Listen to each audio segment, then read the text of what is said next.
briefing titled Flying While Arab Muslims Sikh Italian Economists Doing Math, I think you get the point. I would like to introduce our panel speakers that we have with us this morning. On my right, we have Arjun Sethi. He's the Director of Law and Policy at the Sikh Coalition.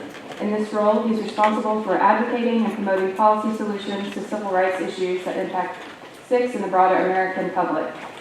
He spent 6 years working as a government affairs and litigation associate at Covington and Burling, where his clients included victims of government profiling and national security detainees. More recently, he worked as National Legislative Counsel for Human Rights and National Security-related affairs at the ACLU. Brenda, on my right, serves as the Program Director for Program to Strengthen Muslim Charities at Muslim Advocates. She has 10 years of legal experience in compliance and regulatory law, as well as executive branch advocacy. She recently spent 3 years teaching U.S. constitutional law at NYU Abu Dhabi. Her course focused on religion clauses of the First Amendment and the relationship between government policy involving religion. On my left is Editor Yu. He's partner in the Federal Relations Group in Barnes and Thornburg, and he's a member of the Arab American Institute's Board of Governors. He's a former legislative counsel and foreign affairs advisor to Senator Harry Reid, who's also the Senator's chief aide on judicial nominations and other issues related to the Senator's leadership role. I'm Nadia Aziz. I'm the Government Relations Manager at the Arab American Institute.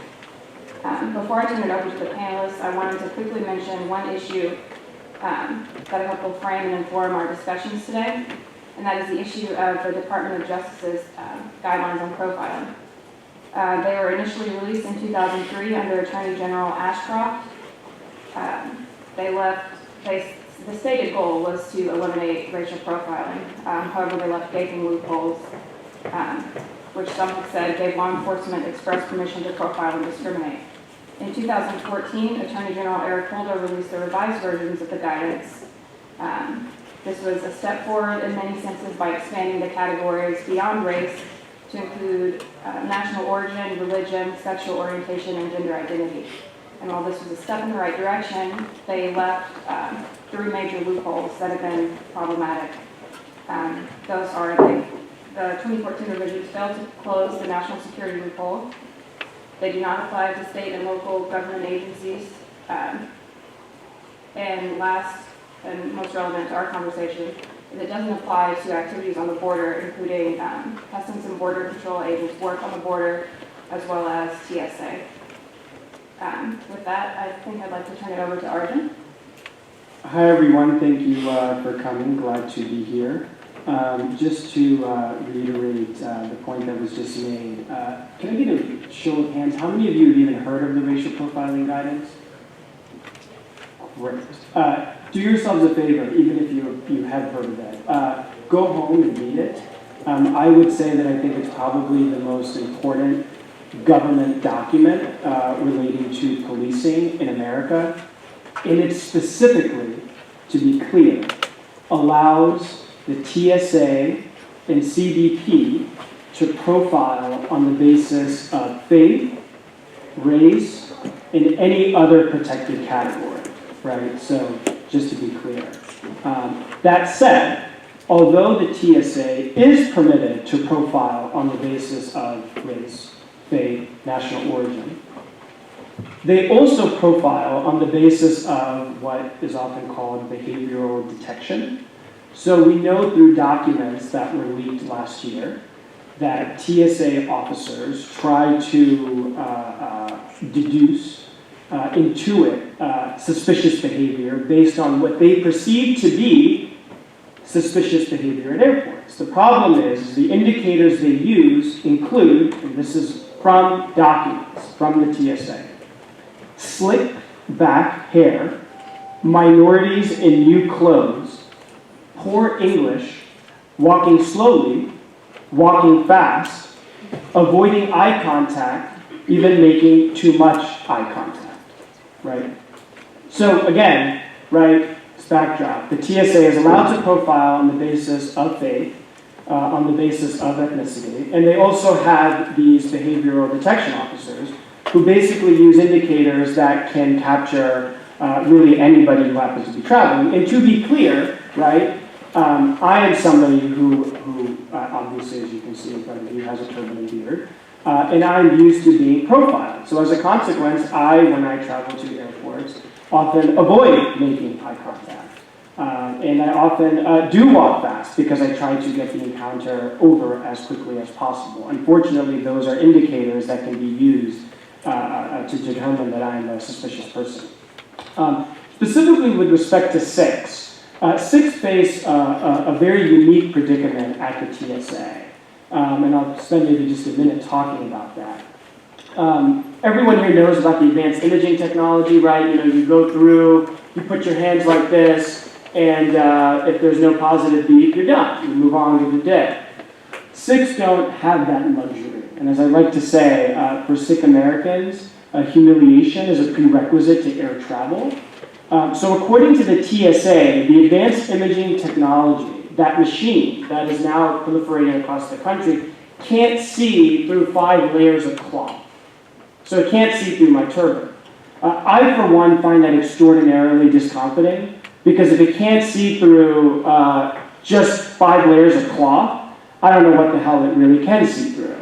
And we know, again, through exposés that, right, I mean, it can reveal the contours of a human body, it can reveal the contours of human genitalia, but again, it can't see through cloth. The TSA says, hey, look, we screen all Americans who have bulky clothing, who proceed through an advanced imaging machine. Again, our rejoinder has been, hey, look, not that you should profile everyone or profile anyone, but we've said, hey, look, we don't see you pulling aside people who wear bulky sweaters or dresses or cargo pants. Why is it that Sikh Americans are pulled aside for secondary screening every time they travel? And again, right, that means that I go through the machine, and I then have to do a hand pat down. Somebody comes over, they have to call their buddy and say, hey, can you give me that thing with the swab? You know, it's sometimes a little disorganized, and then they get the swab, and then they put it through their machine. We've asked repeatedly for the TSA to engage in an audit that would help us see if Sikhs are being disproportionately impacted, and if ethnic, religious, and racial minorities are being disproportionately impacted. They've consistently refused. We've literally put forth proposals that would analyze 48 hours of videotape footage at 5 randomly selected airports to see who is being pulled over and for what reason. And again, those requests have been rejected. As a consequence, the Sikh Coalition some years ago actually created an app called Fly Rights that you can download on your phone that allows you to contemporaneously report an incident of profiling that goes directly to the TSA. It can go directly to your congressional representative, and it comes to the Sikh Coalition. Couple of other quick points. CBP, Customs and Border Patrol, like the TSA, is also allowed to profile. And under government guidance, CBP's jurisdiction isn't just at the borders. It actually goes 100 miles in, which basically means, right, that the TSA and CBP can profile Americans anywhere from borders going in 100 miles into the mainland, which actually, believe it or not, captures the majority of the American population.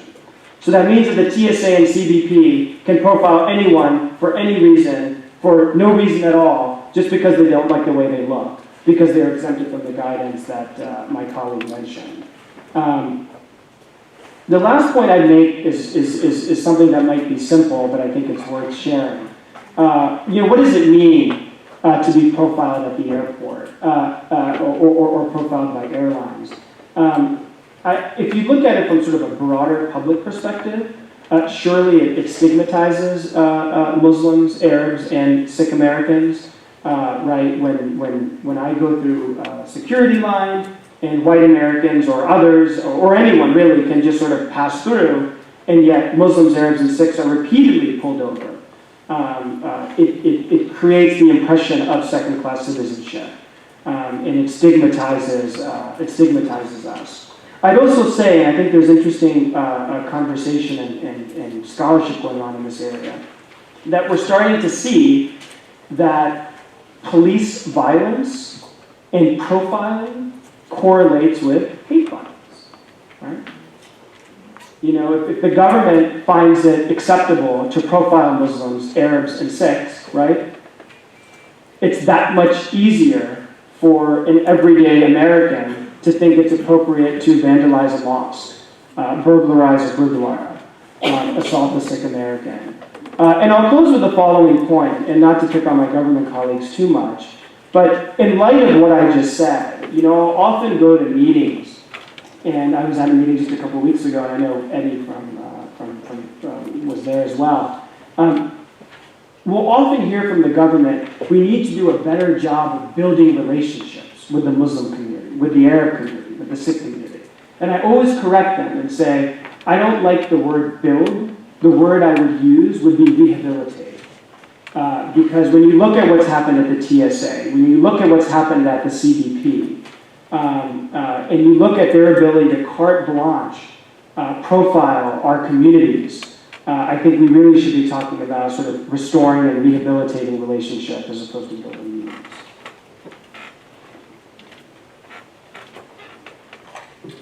Thank you, and thank you all for coming. I'm Brenda Abdullah. I'm here with Muslim Advocates. I always like to say I started my career circa 2002 as an intern with the Arab American Institute, so I'm very happy to be back here with everybody. So just to piggyback a little bit off of what Arjun so eloquently went over with the TSA, I'd like to talk a little bit more about what actually happens when it comes to racial profiling when you have boarded the airline. So after you've made it through TSA, after you've gone through all of that process, screening, and once you are actually at the point where you have been cleared, right? There's no security threat, you've gone through everything, you board the airplane, and the number of disturbing incidents that have happened with significant frequency over the past several months.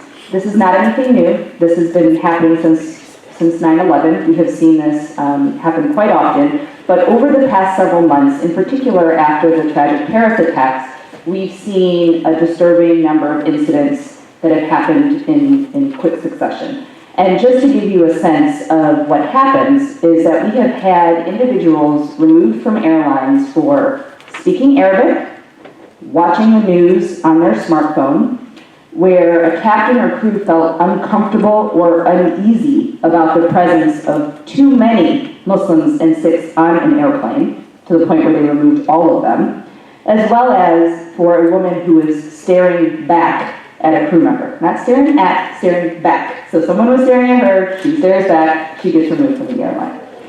And these are just a handful, and I'm sure you've heard of many others that have become blasted all over the news, the Italian Economist doing his math, as in our title, but this has been happening with a disturbing level of frequency.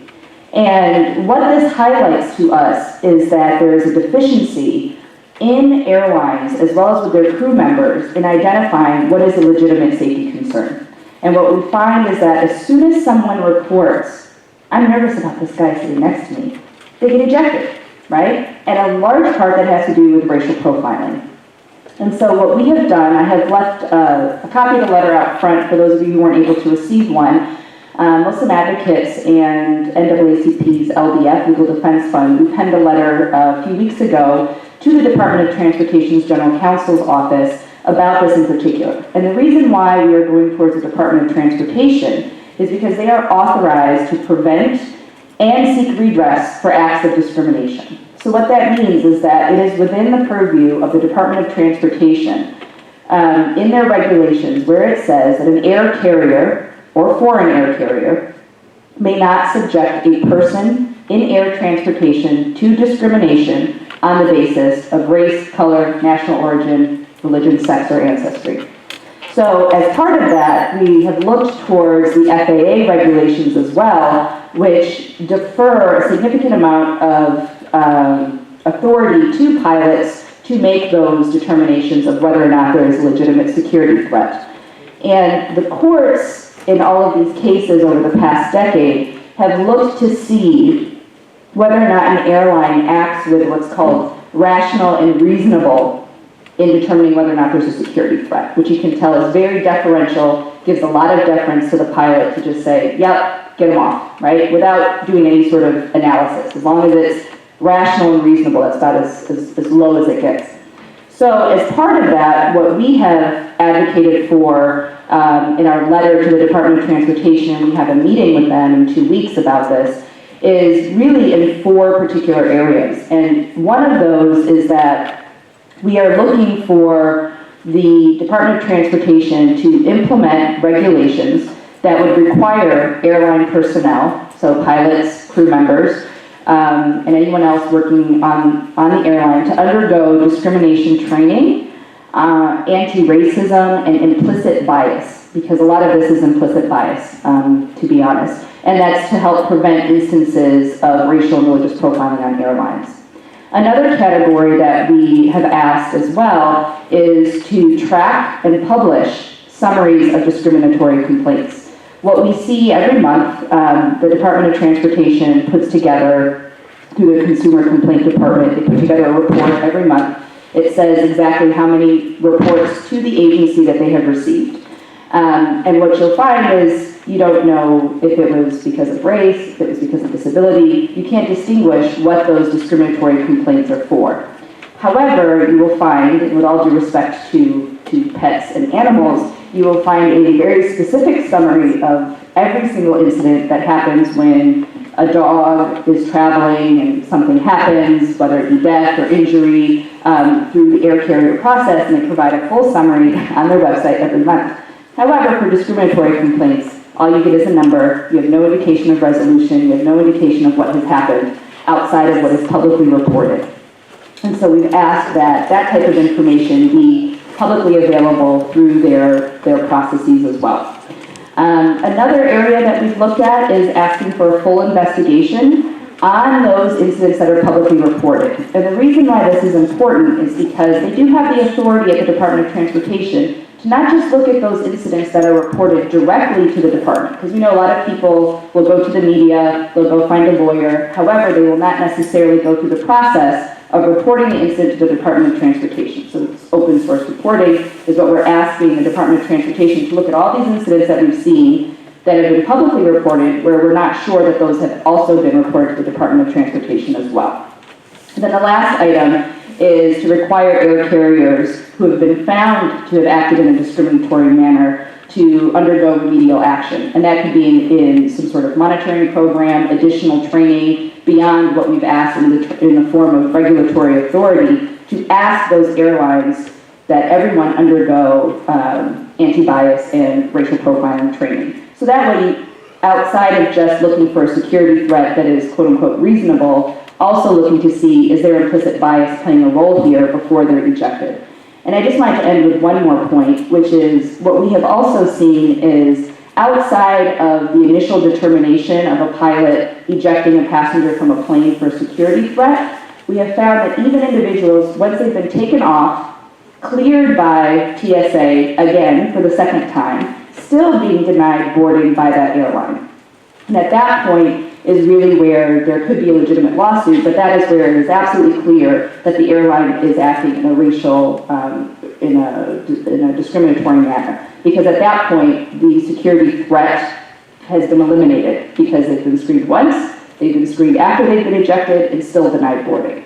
So that's another layer of where we see it happening as well, not just from the initial ejections, but also from the secondary screening. So, thanks. And now I'm going to turn it over to my colleague, Edward, to discuss possible legislative vehicles to address the discrimination. Thank you, Nadia. Same thing that I just get a show of hands of who here. Who here works for congressional office or is congressional staff? Okay, so the bulk of the room. We've been trying to look at possible vehicles for a while. I will say up front, have not been successful in achieving language or particular provisions inside any one vehicle. I think we've done a better job of actually raising the issue, raising the profile on Capitol Hill. But everything that Brenda laid out in terms of what her organization and the variety of organizations are trying to achieve at the administration. While it's obviously better if the administration chooses to undertake these actions on their own, that doesn't mean that Congress cannot or should not step in and exercise its proper oversight role when the administration chooses to or fails to put forward some of these provisions. I mean, as simple as the data collection. I mean, obviously everyone would love to see us go all the way to the goal line and actually bar some of the things that we all know is happening, but at the very least, having the collection of data that both Brenda and Arjun referred to. So there were a couple of vehicles that we looked at where we had the dialogue, but ultimately did not succeed. Probably the one that was the most visible, the most recent, was the House Appropriations Committee consideration of the Transportation Appropriations Bill, where Congressman Honda of California introduced an amendment that would have done that very same thing. Unfortunately, after consulting with his colleagues and realizing he wouldn't have the support of the committee, certainly not enough of the committee to win that vote, he offered it, he talked about it, and then he withdrew it. Something similar happened in the Senate Commerce Committee's discussion of the FAA reauthorization bill, where there was an amendment on racial profiling. Although it was a very vague amendment, it was better than nothing, which is what we've been used to. The same thing, it was filed and offered, but it was ultimately not considered, and when the Senate passed its version of the FAA reauthorization bill, it was not included. So there are still vehicles by which, and I guess I would add one more thing. In the normal course of action, especially those of you who've been around for a while, these bills are supposed to get individually conferenced. The Senate passes its bill, the House passes its bill. They go into the bowels of the U.S. Capitol and conference on it, and then they report it out. The Senate is doing its MILCON, military construction and veterans affairs, that they added the Zika funding to, and when the Senate passed that bill, it also had the transportation appropriations bill in it, but the ultimate conference report does not include that. So what the Senate is going to pass today does not include the transportation bill. So that means that unless the House and Senate can reconcile those differences and pass a bill by the end of the fiscal year, it's going to be part of a continuing resolution or part of what we call around here, as many of you know, an omnibus appropriations that combines those bills together. I mention all this just to say that there are multiple opportunities to still try to get some language. It's certainly an uphill climb. It's much better to try to do these in the committee of jurisdiction. But as these cases have become more and more public, which I think is a good thing. I mean, it's maddening when they become public because we realize what is happening and it's not stopping. But I think it's also highlighting to people who would otherwise not even think twice about this because it's never happened to them. It's made them have to think about it. And so there's some opportunities for any of your bosses who are interested in this, whether it's calling for a hearing. I mean, that's something that I don't recall that we have had in a long time.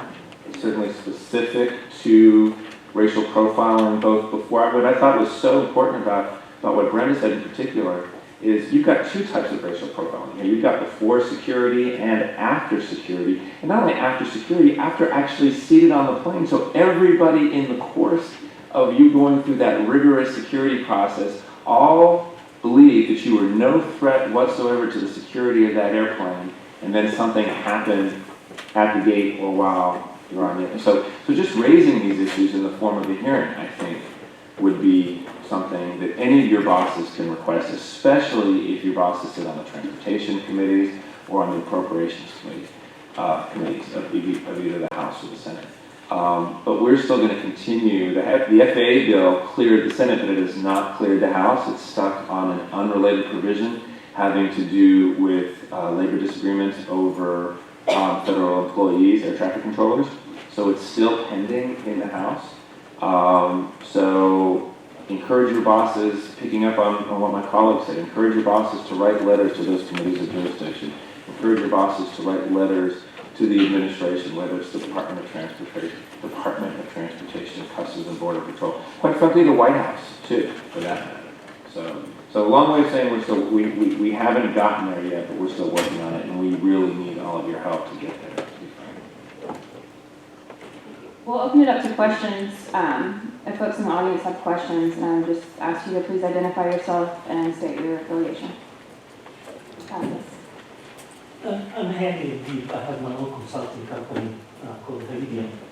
And I appreciate all that you're doing. It's wonderful. It's focusing on the government and the Congress, and the legislation and all these things. There's another aspect, though, which is the people and the atmosphere that has been created and fostered by presidential candidates, by all kinds of people talking, and that makes people very agitated against Muslims and Arabs and everybody all that. So, and I engage in discussions like that a lot. For example, there was a letter on social media from supposedly a pilot in American Airlines, addressed to Muslim Americans saying, you have to prove to us that you are not terrorists and stuff like that. American Airlines, saying, I'm actually going to fly American Airlines on Friday, not by my choice, because I would have liked to boycott them, but some people are telling me, why don't you speak English? Forget about Arabic. Why do you have to make yourself suspicious? So there is a lot of pressure actually created by the atmosphere that leads to this hysteria. And I don't know what is your comment, beyond the government regulations and all, how do you address this basically?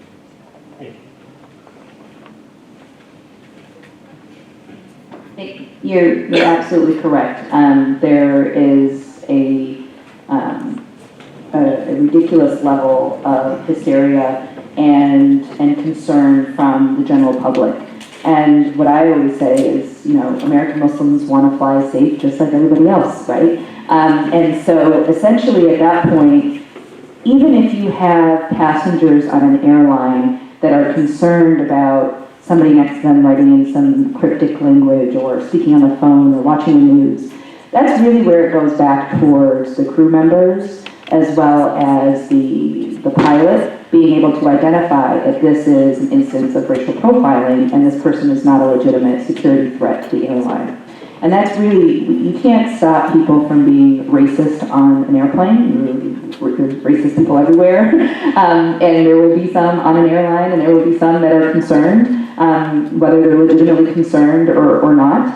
But really it comes down to the stewardess, the steward, the captain, the pilot being able to say, okay, let me approach this customer who is supposedly writing in a cryptic language. Oh, it looks like he's doing math, so let's just leave him here on the airplane. So that's really where we think some of that training in terms of implicit bias and racial profiling will be helpful. Another item to that point is we have seen a number of incidents where there has been a dispute on an airline between a Muslim passenger and a non-Muslim passenger, and it's the Muslim passenger that gets ejected. I had a woman call me. She was traveling with her 2 children. She wanted her child to sit next to her. They had put her 6-year-old 4 rows behind. This woman didn't want to move. She didn't want to leave her child by themselves for a long flight. They had some back and forth, not unlike what any other back and forth would be. However, the Muslim woman with her 2 children got ejected from the plane, and not the woman who was fighting back with her about switching seats. So, we see this also happen, right? So, at that point, why aren't both of them ejected, right? But it's because of this implicit bias and racial and religious profiling where we see them say, oh, okay, there's a fight, let's get rid of the Muslim passenger off the plane.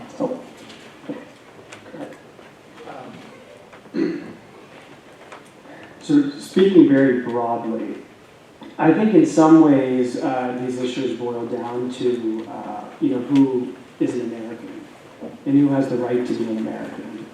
And sort of my response to that is I agree. I think legislative reform is important. I also agree that the hysteria, as you correctly named it, is a byproduct of government profiling, byproduct of bigoted political rhetoric, and a media, frankly, that doesn't want to portray Muslims, Arabs, and Sikhs in a positive light. And I would say apart from legislative reform, I would encourage all of you, as just members of the American public, to speak out, right? To not be bystanders. So for example, when this Italian economist at Princeton was profiled. It shouldn't just be our organization reaching out to the airline saying, what are you doing, right? It's to the extent to which you believe in an inclusive, a diverse, rich America, everyone has a vested interest in people not being profiled, and people not being scrutinized at the moment they step foot into an airport. So as far as I'm concerned, we don't have time for bystanders, and there are always opportunities to make your voices heard. And that can be reaching out to an airline, that can be writing a letter to a mosque that's been vandalized, that can be reaching out to a police department who you believe has wrongfully profiled a member of one of our communities. The only thing I would add to that, I agree obviously with everything that's been said so far, but for the folks who are here to do work for government offices, this is very similar to Driving While Black that we saw reach apex in the late 90s. I mean, it's obviously still an issue, but it was addressed by both the government and all of the various organizations that you just described, and Working While Brown. How many people of Hispanic origin have to prove to certain people that they are legal in terms of the various laws that are around the country that say if the police department has a suspicion that someone may be here illegally, they can check their papers and making sure that they're not working in this country. They're not working in this country legal. It's all based on the racial profiling aspect of it. So I would encourage all of you who interact with your friends in the Congressional Standing Caucus and the Congressional Black Caucus. These issues that we are talking about here are exactly the same issues that those communities face, and we just need to use that clout, that togetherness, if you will, and build those kind of coalitions in Congress to get something done. I would just, one more point, just to go to your question of why the government is, the fact is the airlines are not going to change unless they are forced to change. It does not, they are not feeling any pain by exercising this course of action. And until they feel some sort of pain, whether it's shaming them into collecting the data and then looking what the data actually proves, or fining them for actually engaging in illegal activity. Just don't forget, the right to travel is a constitutionally protected right. It may not be one of the Bill of Rights, but the Supreme Court has ruled that the right to travel is a constitutionally protected right.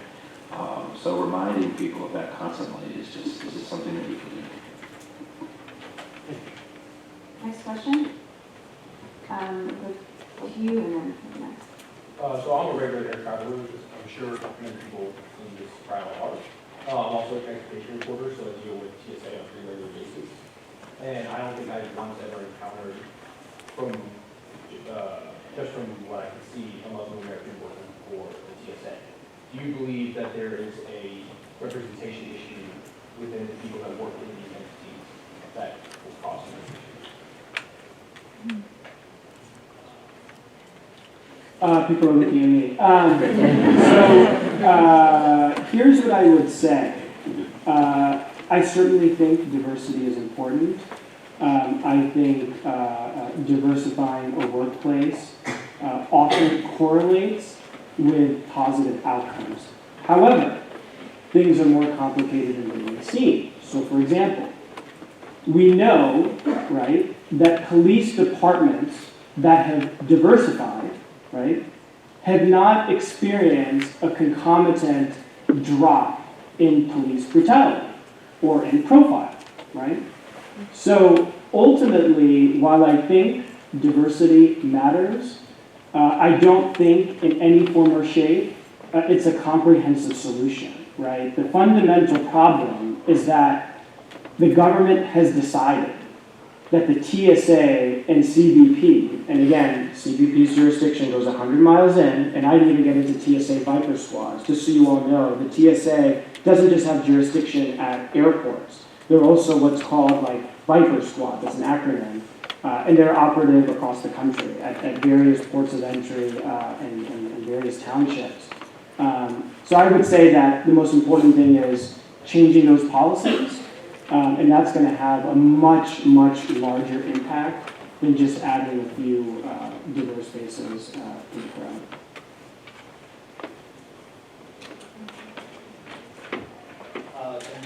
Trevor, and I'm here with the representative of the office. And so our office has a lot of focus on education and things like that, and diversity on education. Do you think there's any room to push educational efforts to address implicit biases that we were talking about, the way history has kind of done with the African American history, and moving forward away from just stigmatizing and actually discuss different issues? Do you think there's room to do that with biases towards other races, or is that too controversial to try and push right now?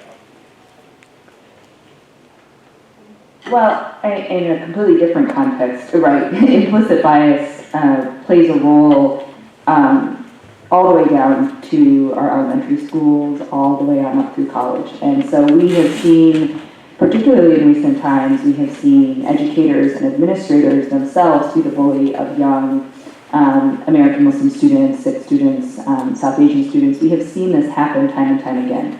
So absolutely, I think from the ground up, starting with as young as they may be, to the educators that are teaching our young, implicit bias training would be significantly helpful to hopefully changing towards having a more inclusive, community in the future.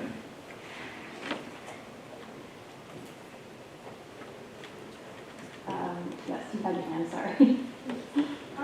My name is Anna Rippener. I'm an intern for Air America. So my question is this, and so you all have talked about the TSA. Is there any proof that these measures that the TSA has taken free reign, basically, on like who is planes, etc., is there any proof that this has had any positive impact for security at all? Like, Yeah. Yeah. Yes. Thank you for raising that. No. And I think, to be honest, that's a crisis that the entire national security and law enforcement state of America suffers from, is that they want wide, expansive powers that often, not just talking about the TSA here, that implicate profound constitutional concerns, but they are never asked to provide evidence that the behavioral detection programs that I spoke about are actually finding threats. I met with the TSA a few years ago. Just out of curiosity, I asked them, I was like, forget turbans for a second. Have you ever had an incident, ever, where somebody has tried to smuggle an improvised explosive device or any type of dangerous material on their head onto an airplane? And they said no, right? And yet, again, every single time I travel and every time Sikh Americans travel, they have to go through this. So no, they're not asked to provide this evidence. They haven't, and when you ask them to engage in audits, they tend to be very resistant. And just to pick up on this again, this is where data collection is so important. I mean, in order to figure out how to address these problems, I mean, again, these are baby steps as far as we're concerned, but they're critical baby steps. In order to address a problem, or even if you wanted to take the airline's position on this to address the concern that you raised, you have to collect the data. You have to be able to analyze the information you have. All we have now are, quite frankly, anecdotal examples as far as people are concerned, because just like other examples of victimization or abuse or what have you, a lot of times the victim is either afraid to come forward, or is ashamed to come forward, or has felt that they've done something wrong to be pulled off a plane, even though we know it's based on racial profiling and discrimination. So, I mean, really, data collection is the key. And other than trying to cover up or hide a problem, there is no reason why anyone should oppose data collection. I think, Brenda, I have to admit, I didn't know what you said about pet incidents. That if the airlines already have a system in place where they can track something like that, this is not recreating the wheel. They could still do it. So any notion that this is some sort of unreasonable mandate is just garbage. I mean, we need to get this data collection. One other point there, just to draw an analogy. Often we don't know until after the fact. So for example, this is a different program altogether, but I think it's worth talking about. So the NYPD mapping program, right? The NYPD mapping program, the NYPD after 9/11 created a demographics unit that basically mapped Muslim American and Arab Americans across New York and New Jersey. They had thousands of people working on this program, spent in excess of $100 million. And once, right, the Associated Press blew the whistle and published a Pulitzer Prize-winning report on this program. It was revealed that over a decade of work, that program, which was of course profoundly over-inclusive and violates the Constitution, at least according to one judge, didn't yield one single lead, right? And we didn't know that until after the fact. So again, trying to get this data contemporaneously, concurrently, or really as quickly as possible is imperative.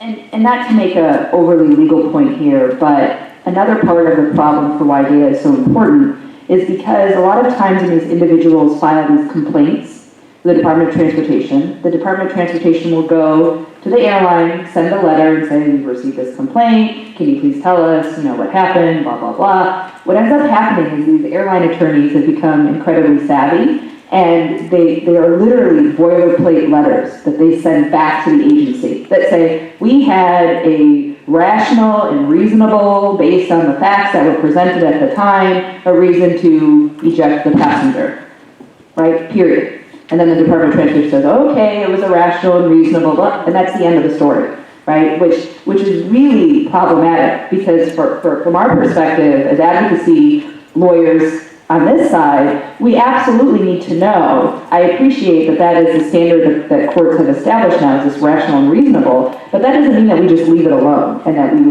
continue to allow the Department of Transportation to continue these acts of clear racial and religious profiling and ejecting passengers where there really is no security threat. Any questions in the back? Yeah. Hi, Harrison Dravitz, representative Adam Smith's office. I was wondering, what are some of the reasons in your mind why the Department of Transportation doesn't take a more aggressive role on this? Is it because of lack of authority, or is it because of lack of will? I'll try to take a stab at that one.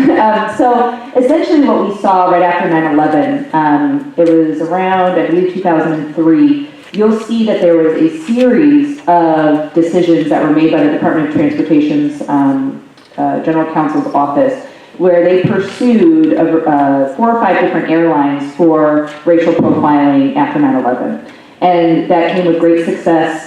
It was mandated that they all have training programs in place. There was great fanfare around it, and then that was it.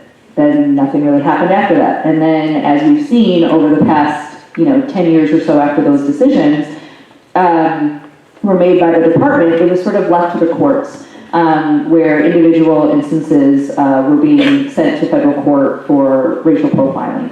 So I think that there was some sort of a shift in focus. There was also the creation of DHS and TSA. That wasn't around prior to 9/11. Those were all creations under the Bush administration. So we've seen sort of a shift in different agency roles and responsibilities. We've seen a shift in terms of where these cases go. And so right after 9/11, when those cases were pursued by the Department of Transportation, that was based off of open source reporting. They looked at all the different incidents that were coming up in the press and everywhere else, and then they put a mechanism in place for these individual reports to come in.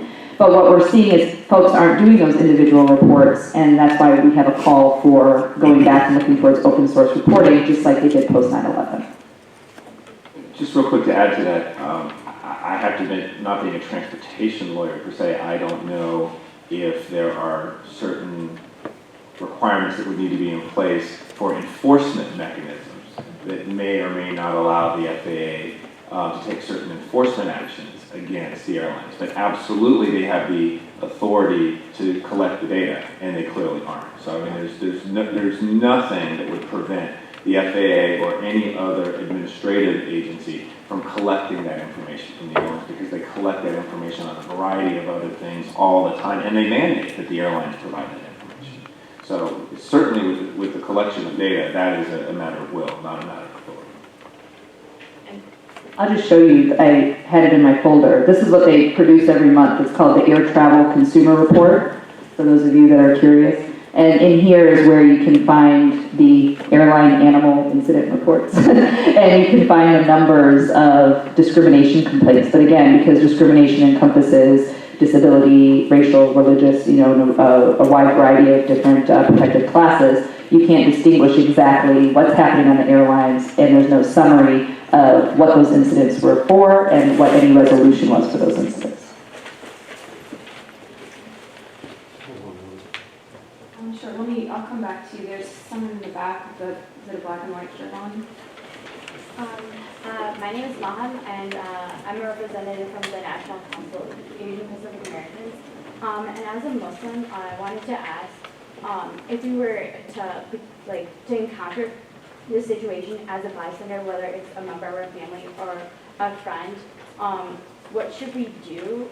Because I feel like a lot of the time we're helpless, or should we just comply and let the airline do their actions and then report it later? I wasn't really sure exactly what to do in that type of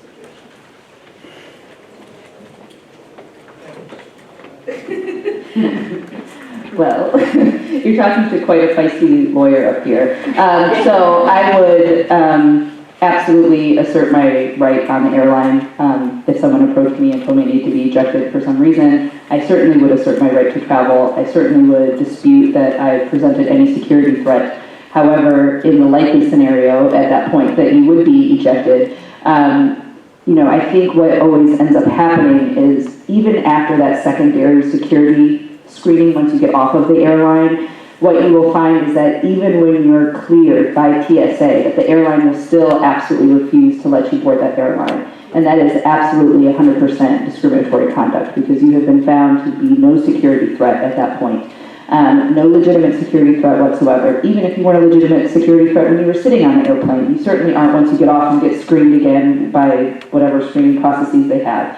So, and then at that point, I would certainly not only file a complaint with the airline, I would file a complaint with the Department of Transportation's Office of Aviation Enforcement. They have a mechanism there, and I would certainly contact us at Muslim Advocates, or you can contact any other lawyer to help you navigate through that process.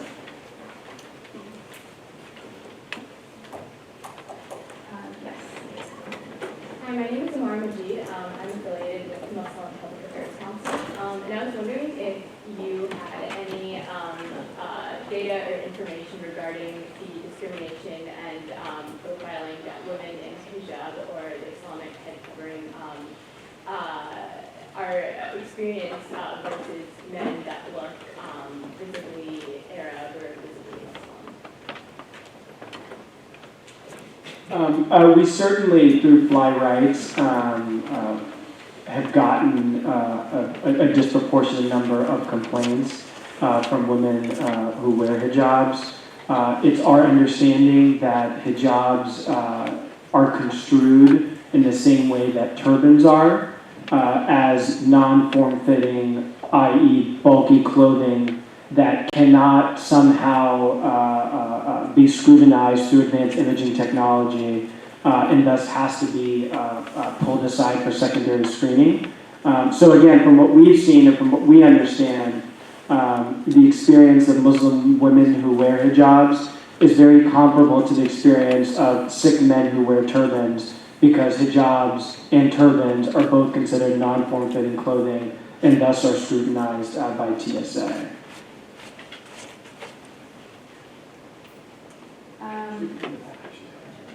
Yeah, all the way in the back. Hi, so I work for a national API organization. My question is regarding, we all understand that TSA is not all that effective, but if the government feels like they are effective, then isn't the airlines basically saying, like, we don't trust the TSA to do their job? I mean, that's kind of what I'm hearing, but they're doing secondary hearings, and I just want to know, like, how we can use that almost like, I guess, a gambit, and saying, like, airlines, what they're doing, they're not really actually following legal standards.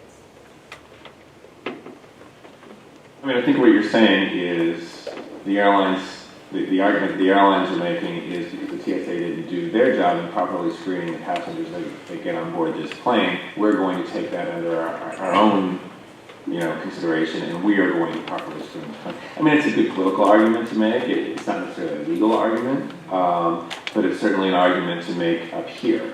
But I don't know, other than messaging or any sort of public relations more than anything. I agree with you. I mean, it doesn't hold up to scrutiny, but I'm not sure sort of leeway. Yeah, I think that's exactly right. I mean, if that's what they're saying in private conversations, let them come forward and say it publicly, right? Let's have a hearing where somebody from an airline says, we profile because ultimately we believe that the TSA isn't doing their job. And the TSA can talk about how it is they see them doing their job, and then we can hear from a passenger who has basically been screwed over by the TSA, by the airline, and by the whole experience. There's some folks back here. Go ahead. You, yes. Okay. So in the beginning, you guys talked about the 2014 version of Department of Justice Code 5 guidelines and how the CBP and TSA were exempted from that. But I feel like this systematic discrimination has been obvious and apparent for like more than a decade. Is there a conscious reason as to why they haven't addressed this? And if so, what is the reason for it?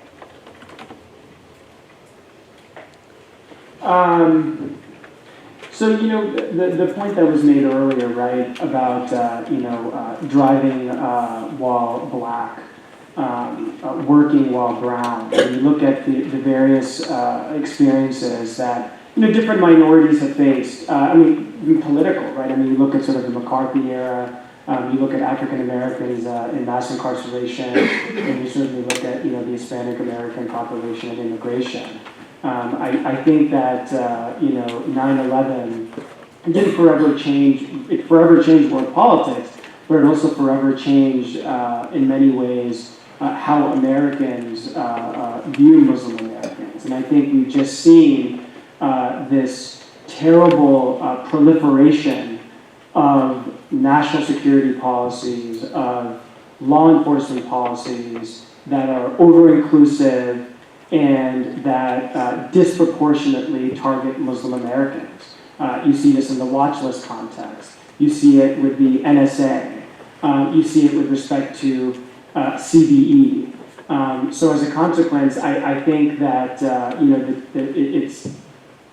it's interesting, right? Because I don't think the DOJ would have ever exempted TSA and CBP had they not thought, had they thought there would have been some type of public outcry. And the reason there wasn't a public outcry is because it's just the latest in a sequence of policies that, again, profile Muslim Americans. How we go about peeling them back, I think it's through a lot of what we described today. I think it's through data collection, and then also just requiring the government, right, as you pointed out, to show the merit of these policies, right? They do not have a burden, right? We just see these programs grow, proliferate, expand, and yet we're offered no evidence that they're effective, right? So pivoting very briefly to a program like, CDE, countering violent extremism programs. You are roughly 2 times more likely to die at the hands of a white violent extremist. Many times more likely to die in a mass shooting than you are to die at the hands of a Muslim violent extremist.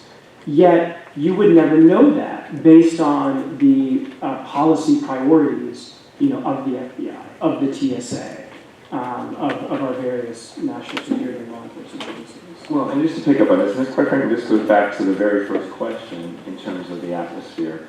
When we were talking to various members of Congress in both the House and the Senate on the FAA bill or on the transportation bills, the fact is, part of the answer that comes back is that people don't really want to touch this because they don't want to be even remotely connected to anything that could be responsible for anything that could happen in the future. So of course we have these programs because we don't want that plane that we didn't kick off those suspicious looking people to be the one that blows up. That is a mindset that quite frankly exists. And I think, this is a deeper issue. That mindset exists because the folks of us on this panel, and some of you in this room, belong to a couple minorities who it is still politically agreeable to discriminate against us. You discriminate against African Americans, you discriminate against Hispanics, you could discriminate a variety of other subsets of American culture, and you will be called out for it, and most likely you will be punished for it, whether it's a corporation, whether it's an individual. But if you discriminate against Arabs and Muslims and Sikhs or whatever, your poll numbers actually go up, not down. You know, and that's just the reality that we have to deal with. Part of dealing that is doing these panels that we're doing now, is raising these issues. Everybody, I mean, I see this myself in my daily life, lobbyists during the day, and what happened last week with respect to the votes in the Senate on warrantless surveillance and watch lists and what have you. We all have a responsibility to raise this with our bosses and with our colleagues and our friends. I mean, I would just make this appeal. I worked in the Senate for 6 years. I would make this appeal to anybody who works for a member of Congress. Tell your boss every now and then what it means to you when you hear these stories, or how you get discriminated against, because these are real. I mean, we have to tell our stories. I don't mean to get on the soapbox, but at the end of the day, that's what we have to do. Going back to your question, the woman behind the original, the person who asked the original question, I think that really is what it is that both the Bush administration and the Obama administration have taken pride in the fact that the country has not been attacked again the way we were in 9/11. They will point to a variety of things that they say are responsible for that, but ultimately their defense for every single thing that we are complaining right now about is to ensure that another 9/11 doesn't happen. And if that means they have to compartmentalize and put constitutional rights over here, that's what they're doing. And it is our responsibility to remind them, just to make the analogy from what did happen on the floor last week, of the Senate last week, where multiple members on both sides of the aisle went down to the Senate floor to say that you should never have your constitutional rights taken away without due process. Now, of course, they were talking about guns and the Second Amendment. And quite frankly, that was a very legitimate argument for them to make. They conveniently forget the Fourth Amendment, the Fifth Amendment, and the Sixth Amendment when they make those same arguments, not to mention the First Amendment. So it is really incumbent upon all of us who are members of these communities. I know I'm getting off the legal side of it, but at the end of the day, it really what it is, and it's got to be a collective effort. We need all of your help. And whether you're members of the Arab American community, the Muslim community, the Sikh community, quite frankly, if you're members of the African American community, the Hispanic community, we need your help in reminding your bosses that why are you voting or allowing those things to happen to Arabs and Muslims when then the next day you complain about them happening to African Americans or complain about them happening to Hispanic Americans. We're all in this together. We just need to change those attitudes. I would like to add as well really quickly that the framing of these issues when we talk about the guidance is very important to build on what Eddie said. If it's framed as a national security issue, then we'll never be able to effectively challenge the guidance, and we'll never be able to effectively close these loopholes. We need to discuss it in the frame of civil rights issues and discrimination, because then you connect with more people, law enforcement, lawmakers, and you can more effectively change the guidance. Next question. All the way in the back. Thank you, College.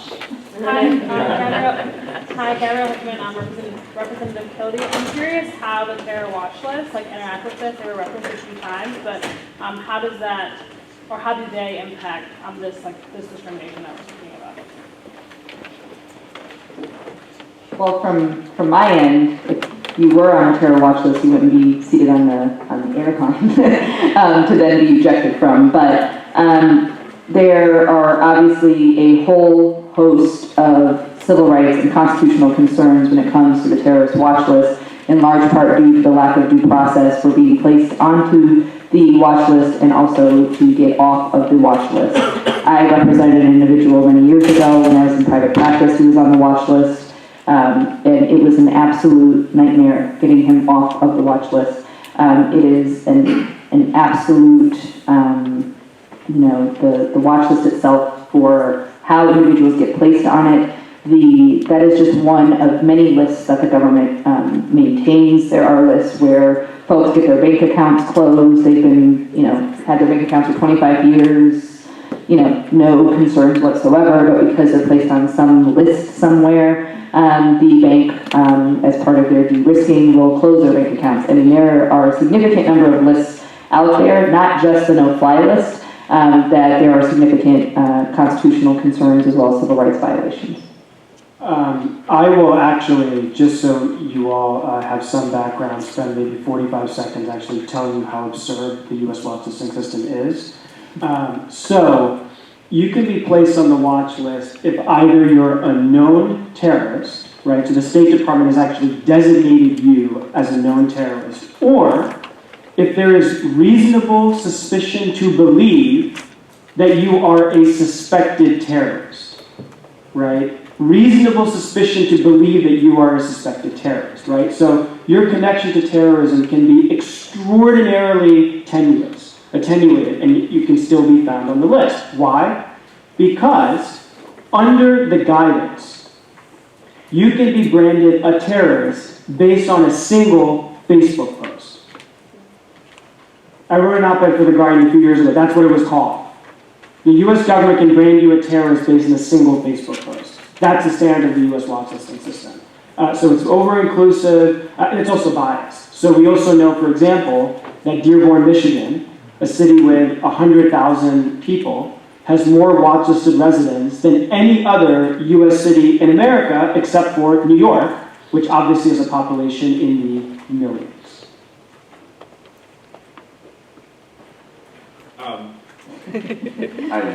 It's funny, I'm sending an email now to the Senate Chief of Staff as we're talking about this. I mean, as you probably can tell, in addition to having the advocates and the lawyers, we take this personally, because this has all happened to us. I've been either on the inside of Congress or as a lobbyist for the last 20 years. And what I saw last week on the Senate floor, I mean, we all see hypocrisy when we work with politics, but what I saw on the Senate floor last week was such blatant hypocrisy. Like, there's not even any shame in it anymore.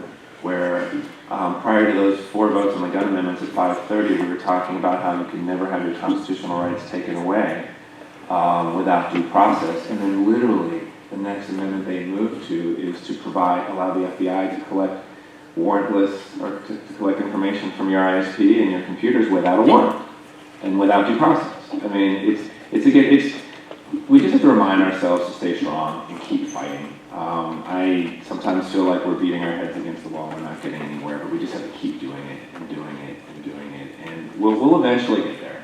But it just means that we just have to keep at it, even though it can seem frustrating sometimes. There's some more questions in the back that I've missed. Yes. Hi, Savannah from Congressman Adam Smith's office. Firstly, thank you so much for coming and speaking with us today.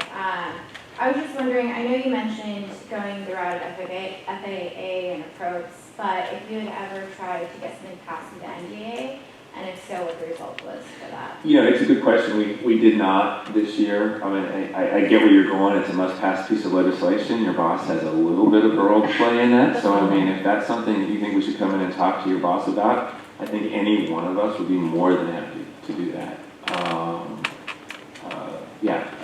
I'm not aware. I mean, Kristen, I don't know, and I don't know if that's something that we've ever pursued, but it's smart. I mean, given that is the one bill other than the individual appropriations bills that have to get passed every single year. So maybe we should talk afterward about that. Yeah, hi, Dominic Murderati, Congressman Norcross's office. My question is, I know you wanted to discuss this in the civil rights point of view, but are there any less obvious harms that come from the status quo based off of a security point of view because of the way the watch list is in terms of causing security concerns? Well, I think Brendan Eisner kind of touched on this earlier, is that you can be denied employment, you can be denied housing, you can be denied a variety of other things because you end up on certain lists. The watch list is the one that gets the most attention because it's the sexiest one, and it's the one where you actually find out that you're on a list because you've been denied the right to fly. You can be on some of these other lists, have no idea that you're on the list, and if you don't get that job, it's because maybe the person didn't like you or you perceived some sort of racial bias. You don't actually know that you might have been on a list that prevented you from clearing a background check in the first place. So the short answer is yes. I mean, there's a lot of them. Quite frankly, there's some that we probably don't even know about. I mean, you guys do this on a daily basis. You probably know more about this than I do. I mean, I would also just say that I think overreaching, and I think maybe this is partly what you were getting at. National. Yeah, exactly. I was going to say that, overreaching national security policies actually jeopardize national security because they're ineffective, because they're over-inclusive.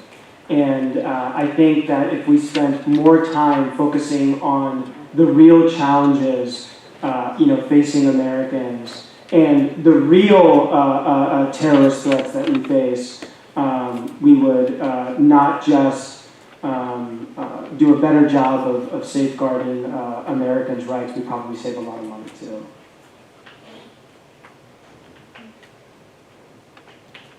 All right in the back. Yes, Emily Wasik from Congressman Price's office. One thing that's been brought up a lot during this panel is discussion surrounding gun control debates. And one of the main proposals that's been talked about has been no fly, no buy. But given the discriminatory nature that you've discussed about the terror watch list, do you believe that this solution will be effective or just result in additional discrimination?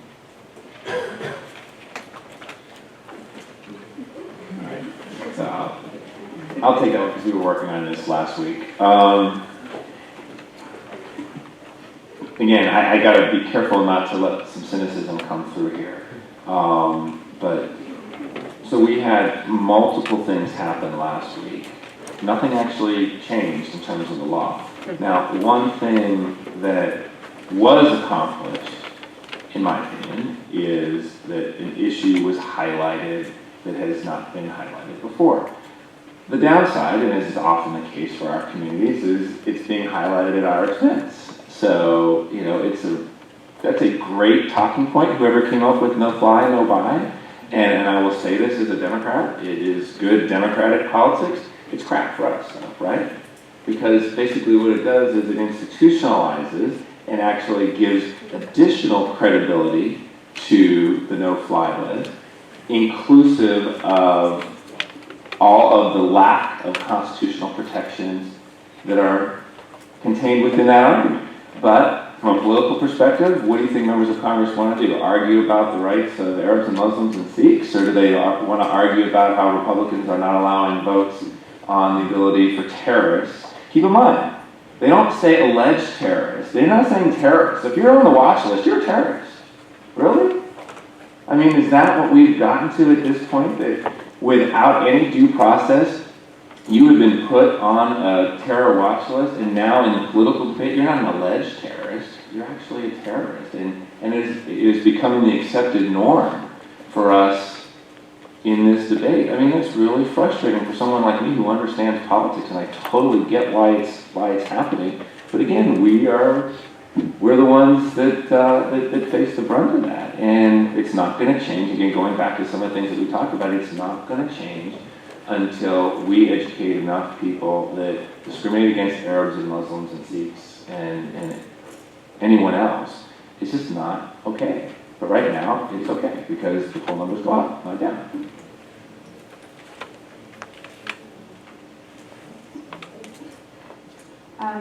In the back, by the aisle. Good morning. My name is Jamila Morgan. I'm a consultant to National Security Organization. I'm also Arabic. I was wondering, as you are actually discussing profiling, which is I do agree, profiling is not the solution to sustain national security and it's against any human rights. What other option are you offering to Congress to consider as they are willing, perhaps, or maybe willing to consider changes in the language so they can put them at ease?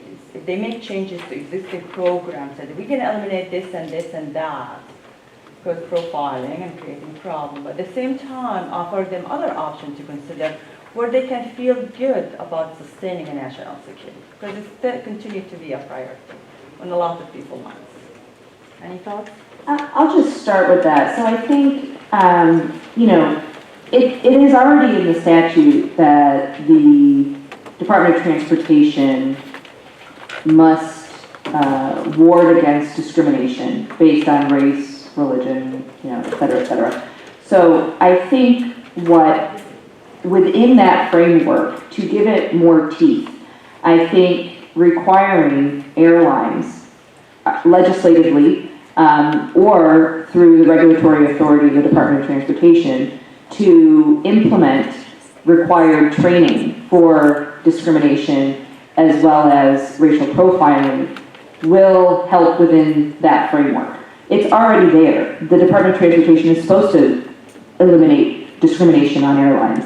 It's just a matter of how do they do that. Right now, it sounds great in the statute, but where's the real meat? What is actually the teeth that the Department of Transportation has to prevent that from happening? Yes, I appreciate that there's a mechanism, you report, and then they investigate, and then they close the file, and all of that, but really, at the heart of it, because it still keeps happening over and over and over again with a disturbing level of frequency, particularly in recent months, it is particularly important that, taking this training aspect, while that will take time, but it will also show that the Department of Transportation, as well as Congress, if they decide to enact requisite training, would be taking a stand against this type of action happening on airlines. I think we have time for a couple more questions. Is there anybody that I've missed in the back? One more question. Jacob? Hi. I just have a question. I've been to a few airports in the United States where you don't see any minorities working at the airport. And then I've been to a few airports where I see quite a few veiled women. I saw some Sikhs working in the actual airport. Through Fly Safe? Or Fly Right. Through your app, do you have any way to have positive feedback, or have you collected any data about people saying, oh, I feel safer at this airport? Or is there a correlation with maybe minorities working at the airports and then the discrimination that takes place there? We had a similar question earlier. I'll reiterate what I said then, which is that I think in general, diversity is a good thing, and diversity often correlates with positive outcomes in the workplace. That said, by no means is it an answer. So for example, by analogy, we know that diversifying police departments does not result in a concomitant decline, for example, in police brutality and excessive force. So ultimately, what we really need to be doing is actually changing the underlying policies. The other point that I think is important too, and this is an observation that somebody made a few weeks ago, and I didn't say this earlier, but I should have. One of the reasons that I don't think diversifying the TSA, for example, will have a meaningful impact is because there aren't strong enough whistleblower protections. So we see this with police departments across the country. You'll see African Americans, Hispanic Americans, Muslim Americans join with the hope that they can bring a different perspective to that police department. But what they find when they actually join is that the culture isn't conducive to complaints, to whistleblowing. So I think that's important to share too. In the back. Hi, I'm Annie with API Vote, and I was wondering, do we know if the watch list just include Arabs, Sikhs, and Muslims, or if it also includes white Americans or other racial demographics as well? I mean, at one point it included the former Senator Ted Kennedy. At one point it included Cat Stevens. So I think that the point is that it's so over-inclusive that if I had to guess, it probably includes all kinds of Americans, all kinds of nationalities, all kinds of faiths. Yeah, and just to pick up on that, I mean, look, I am sure there are terrorists on the terror watch list. I am sure there are suspected terrorists on the terror watch list, and none of us would ever suggest that those people should be afforded any of the, well, I'll just leave it there. I'm just sure there are terrorists or suspected terrorists. But as Arjun pointed out, Senator Kennedy was on those for 5 years. Now, if it took Senator Kennedy, one of the most powerful people in the United States, 5 years to get off the list, how are any of us going to get off that list? I have no idea if I'm on it. Well, I'm not on the list because I have a flight this afternoon, so I'm not on the list. Like after this panel, right? Just kidding. But I mean, it's a valid point that people do make mistakes. I mean, there are some times where people will end up on the list for racial profiling reasons, because their neighbor didn't like them and they said something, right? Okay, so those are the racial profiling. There are people just in anything that the private sector or the government does, there are people that are on that list because of a mistake. Whether they spelled someone's name wrong, or they got a couple digits in someone's social security number wrong, or a phone number, an address, or something. And that's what makes it so scary, is that if it took someone like a Senator Kennedy that long to either find out about it and then get his name removed, that's where additional racial profiling comes into play. Because if someone is not put on the list for legitimate reasons, then trying to pull it off, we see just as much racial profiling there in terms of, well, just to be safe, we're going to keep that hijab-wearing woman on the list because we just never know, she might be a terrorist, so why should we take her off? And so, but it's a very legitimate issue, and again, that's where information and data collection comes into play. I think I'm going to turn it over to Maya Berry, our Executive Director of the Arab American Institute. Well, thanks, everybody. I just thank you so much to the panel and to the questions. I think this has been an incredibly substantive conversation. And the fact that we ended up having the conversation about the no-fly, no-buy piece is critical of where we need to be in some ways on this conversation. So I think we'll do another briefing on that topic. I just want to thank you all for the questions that you've raised to bring it back to sort of the points that Eddie was making here, and that is the complexity of the conversation is logical, but I also think that part of the most basic point of this particular briefing was to try to think about what's happening on the actual airplanes by American Airlines, by Southwest Airlines, by Delta, the U.S. carriers that are, as Brenda pointed out, are sort of removing passengers in a very discriminatory way for very discriminatory reasons, and we don't have the same accounting that we do with regards to my animal was treated this way, my food tasted poorly. I mean, we've talked about a lot of important complex issues, but on the most basic level, we've got to bring it back to what can be done before this session is over to say, hey, airlines, at least we need to start tracking this differently with data, and potentially a hearing. I heard a hearing mentioned twice here. I mean, it makes sense for us to kind of just bring them in and have a conversation about how this is going. That's the incredibly important role that congressional oversight always provides, and I think it's one that's welcome. But thank you so much. This has been an incredibly informative discussion.